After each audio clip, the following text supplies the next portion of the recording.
Luxe calme et volupté, bienvenue sur le lac d'Enghien.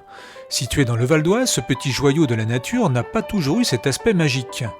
Jusqu'au début du 19e siècle, le lac n'est qu'un vaste marécage rempli de roseaux et de canards. Il s'appelle alors l'étang de Montmorency et couvre une superficie de plus de 80 hectares, soit 2 fois plus que l'actuel lac. En 1766, on découvre une eau riche en soufre au déversoir du lac. Le thermalisme à Enghien vient de naître et son essor rapide va transformer l'étang. Dès 1820, on réduit sa superficie et on aménage ses berges. Les joncs et les nénuphars disparaissent pour laisser la place à de somptueuses résidences occupées par la riche bourgeoisie parisienne et les célébrités de l'époque. 30 ans plus tard, l'étang de Montmorency devient le lac d'Enghien, du nom de la ville qui vient de naître officiellement.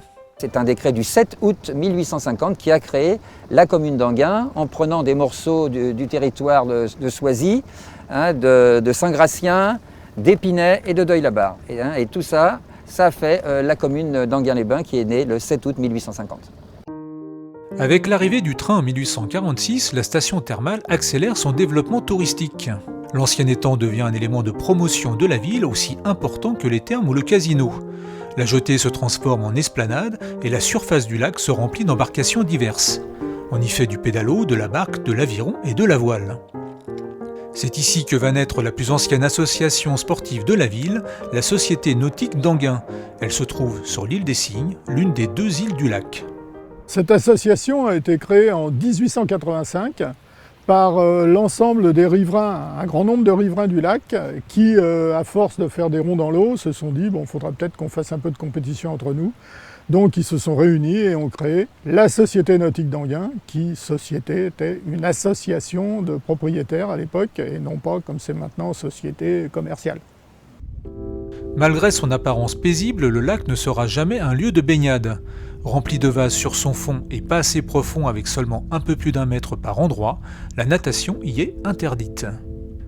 Pour y pallier, on construira dans les années 50 une piscine découverte juste devant le casino. Mais le lac reste avant tout un lieu d'entraînement idéal pour l'aviron et la voile. On y apprend surtout à maîtriser le vent sur un plan d'eau de près d'1 kilomètre de long et 500 mètres de large.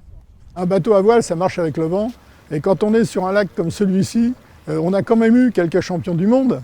Ça veut dire qu'on apprend vraiment le vent à Enghien. Le vent, c'est un vent tournant, un vent intérieur qui est un vent souvent épouvantable.